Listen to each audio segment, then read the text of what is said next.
आज नया संवत्सर है, नूतन वर्ष है। पूरे भारत की भूमि पर और मेरे भारत के जो मानव है जहां जहां निवास कर रहे हैं, विदेश में भी, पूरी भारत की भूमि पर आज के दिन लोग देवी जी की स्थापना करते हैं। तो क्या स्थापना में क्या रखते हैं? कलश रखते हैं ना। तो कलश किस लिए रखा जाता है? कलश का क्रम क्या है? अपन ने अभी तक कथाओं में बहुत सुना, शिव महापुराण में, कि दिए का महत्व क्या है। अपन ने सुना दही का महत्व क्या है, जल का महत्व क्या है। पूरी शिव महापुराण में अपन ने अलग अलग महत्व को जाना है। पर यह नवरात्रे में जो शिव महापुराण की कथा शुरू हो रही है, नवरात्रे में जो शिव महापुराण की कथा को हम श्रवण करने के लिए बैठे हैं, इसमें हमारा एक संशय और मिटना चाहिए कि भारत की भूमि पर जब मां आद्य शक्ति की स्थापना होती है, मां जगतजननी को जब विराजमान किया जाता है, या चैत्र नवरात्रे में, शरदीय नवरात्रे में, आषाढ़ी नवरात्रे में, आदिकादिक पौष नवरात्रे में हम शंकर की, हम जगतजननी जगदम्बा की जब स्थापना करते हैं, या हम नूतन घर का प्रवेश करते हैं, या गणेश जी की स्थापना करते हैं, या कोई दुकान को प्रवेश करते हैं, या कोई शुभ कार्य करने के लिए अग्रण्य होते हैं, तो हम कलश की स्थापना क्यों करते हैं? आज शिव महापुराण में शुरुआत में अपन शिव और पार्वती की यही संवाद को लेकर चलते।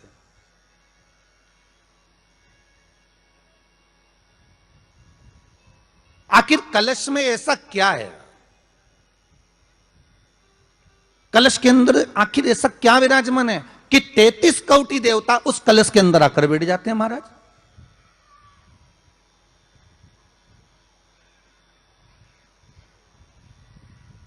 आप कोई यज्ञ करने जा रहे हो, आप कोई पोथी पुराण करने जा रहे हो, आप कोई अच्छा कार्य करने जा रहे हो, तो ब्राह्मण देवता कह देते कलश की स्थापना होगी, कलश की शोभा यात्रा निकलेगी, कलश यात्रा निकलेगी, कलश विराजमान होगा।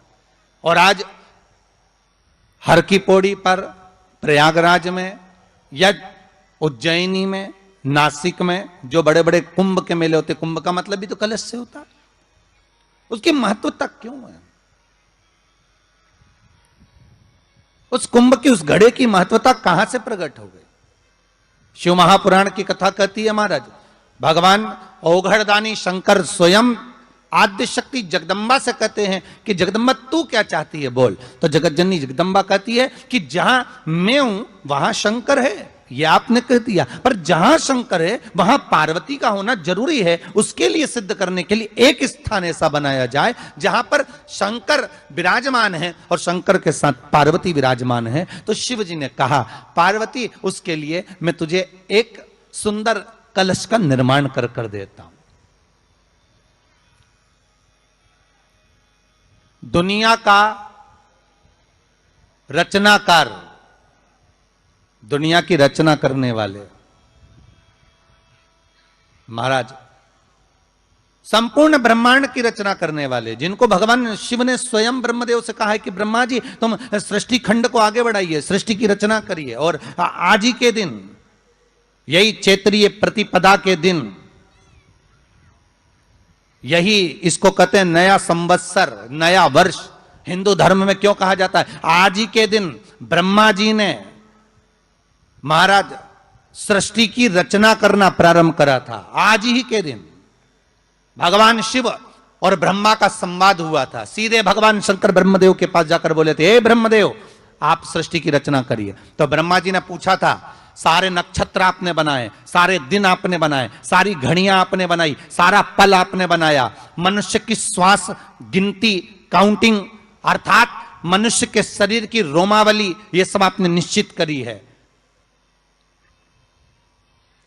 मनुष्य की कितनी धड़कन चलेगी, कितनी श्वास चलेगी, 21,600 श्वास जो मानव के शरीर से प्रतिदिन निकल रही है, 3.5 करोड़ रोम छिद्र जो मनुष्य के शरीर में बने हुए हैं, ये संपूर्ण बनाने वाले आप हो। एक एक घड़ी, एक एक पल, एक एक नक्षत्र, एक एक समय बनाने वाले आप हो।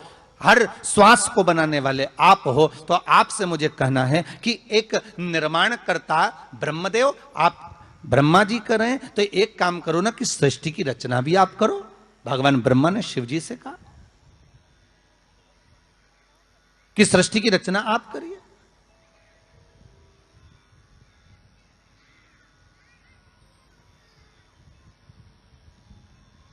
महाराज भगवान ओघड़दानी त्रिकालदर्शी शंभु कहते हैं, मेरा कैलाशी मेरा शिव कहता है, नहीं नहीं नहीं, नहीं।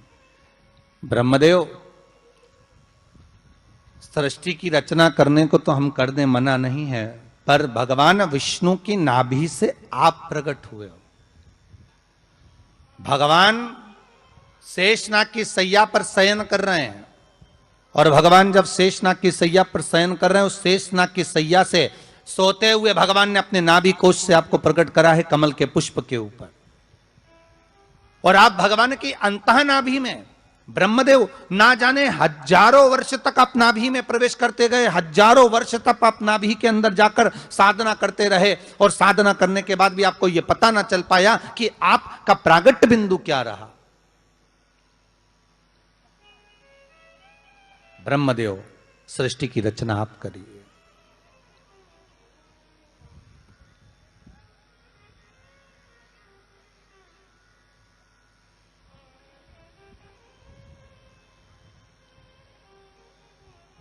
ब्रह्मा जी कह रहे हैं, नाथ इस सारे ब्रह्मांड को रचना करना है, कर दूंगा, मना नहीं है, पर रचना करता भगवान ब्रह्मा जी कहते हैं कि मैं संसार को एकाग्रित करूं, उससे पहले 33 कोटि देवताओं को मुझे एकाग्रित करना, और सारे 33 कोटि देवता एक जगह पर आकर विराजमान हो जाएं, ऐसी कोई व्यवस्था करना। शंकर भगवान ने कहा, बनाओ ब्रह्मदेव, तुम निर्माण करो। ब्रह्मा, शास्त्र कहता है कि भगवान शिव स्वतः, शंकर तो शंकर है, भगवान शंकर ने एक मट्टी का सुंदर सा भाग ढेला एकत्रित करा, उस ढेले से भगवान ने एक सुंदर कुंभ का निर्माण करा, एक सुंदर कलश का निर्माण करा।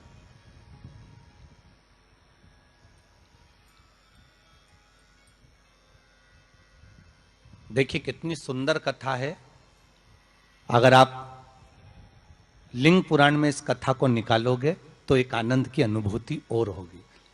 अगर किसी के मन में संशय हो कि यह कथा कहां से ली गई है, तो लिंग पुराण में से आप इसको निकालिए।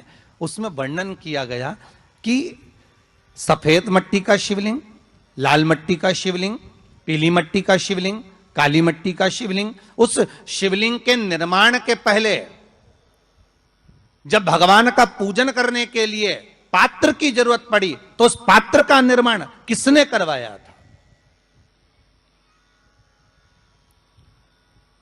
और सबसे पहला पात्र निर्मित, सबसे पहला पात्र का निर्माण, ये तांबा, सोना, चांदी, पीतल, इनके पात्र तो बाद में बने साहब। सबसे पहला पात्र बना ही काय का था? जम के बोलिए जरा, काय का बना था? सबसे पहला पात्र था ये मिट्टी का। आज भी हिंदू धर्म में भले तुम्हारे घर में सोने के कलश हो, भले चांदी के कलश हो, भले तुम्हारे घर में पीतल और तांबे के पात्र रखे हो, पर आज भी अगर ब्राह्मण कहेंगे कि हमें कोई यज्ञ करना है, अनुष्ठान करना है, हमें ये स्थापना करना है, तो ब्राह्मण एक ही बात कहेंगे कि तांबा, पीतल, चांदी के हमें पात्र नहीं चाहिए। ब्राह्मण कहेगा मैं मिट्टी के कलश लाकर रखो।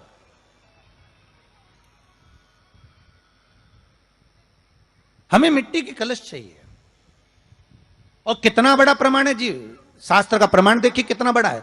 आप किसी दूसरे घर में जा रहे हो, आप अपना घर छोड़कर और दूसरे मकान में जा रहे हो, और आपको लगा कि मैं इस घर में अब 15-20 दिन नहीं आऊंगा, 1 महीना नहीं आऊंगा, तो शिव महापुराण की कथा कितना सुंदर कहती है कि अगर आप जा रहे हो और आपको ऐसा भय लगता है कि इस मकान में कोई दूसरी प्रवेश ना करे, कोई दूसरा जीव ना आ जाए, इस मकान में कोई अंतरात्मा ना आए, इस मकान पर कोई टोना ना करे, इस मकान में कोई टोटका ना करे, इस मकान में कोई जादू ना करे, तो उसके लिए शिव महापुराण की लिंग पुराण वर्णन करती है कि मात्र एक मट्टी का कलश, उस मट्टी के कलश में एक महाराज थोड़ा सा धान भरकर, उसमें एक सिक्का, 1 रुपया उसके अंदर डालकर, और एक बेलपत्र उसके अंदर डालकर, उसको उसके एक दिए से या प्लेट से या नरियल से उसको रखकर एक स्थान में ईशान के अंतर्गत उसको रखकर चले जाइए। उस मकान में ना तो कोई भीतर प्रवेश कर सकता है, उस मकान में ना कोई टोना कर सकता है, उस मकान में ना कोई टोटका कर सकता, उस मकान में ना किसी की नजर लगती है। और वो पात्र कोई दूसरा नहीं होना, वो पात्र होना चाहिए मट्टी का कलश। मट्टी के कलश की बड़ी महत्वता है। एक मानव की देह, मनुष्य का शरीर, ये भी नहीं आ रही है। एक मानव की देह, मानव का शरीर, और उस मानव के शरीर में 5 कर्मेंद्री, 5 ज्ञानेंद्री और 1 मन, ये 11 रूपी इंद्रियां, इनको कंट्रोल में रखना बहुत कठिन। आज एकादशी का लोग व्रत करते हैं, करना भी चाहिए। परम भगवदीय जीव एकादशी का व्रत करते हैं कि हम भोजन छोड़ देते हैं, हम ये नहीं खाएंगे, हमारी एकादशी है, हम ये नहीं खाएंगे, हमारी एकादशी है। पर शिव महापुराण की कथा कहती है कि एकादशी सफल कब होती है?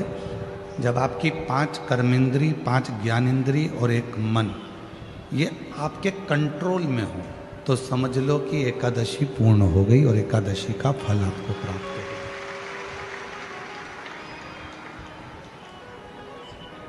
अब हमारी इंद्रियां हमारे कंट्रोल में नहीं है। नेत्र गलत देख रहे हैं,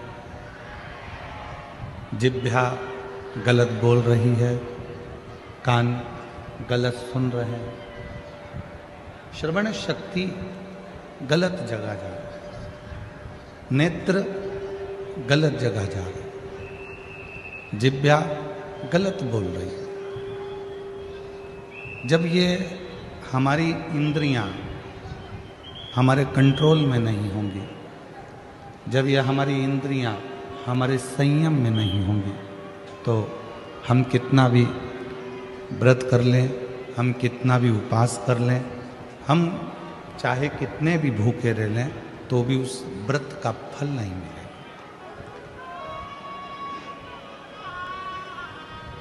व्रत का फल कब मिलता है? जब हमारी इंद्रियां हमारे काबू में हो। कि नेत्र दिए रे तूने दाता बन के, नेत्र दिए रे तूने दाता बन के, और कभी नहीं दरस कियो, दयालु मैंने अवगुण बहुत कियो, अवगुण बहुत कियो, दयालु मैंने अवगुण बहुत कियो।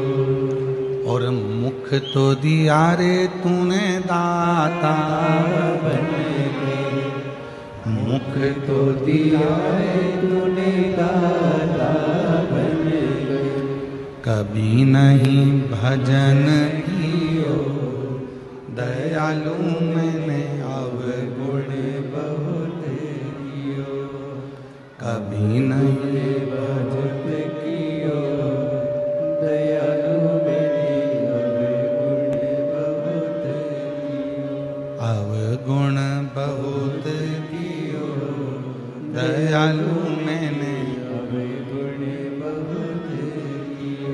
ये संसार सागर में आने के बाद यदि मैंने अपनी इंद्रियों को संयमित नहीं किया, संसार सागर में आने के बाद हमने अगर अपनी इंद्रियों को काबू में नहीं किया, तो फिर ये मानव का देह बेकार है,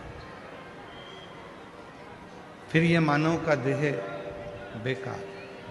अगर हम अपनी इंद्रियों को काबू ना कर पाए, प्रेशर खोलो, प्रेशर नहीं आ रहा, अंदर भी नहीं आ रहा, बाहर भी नहीं आ रहा,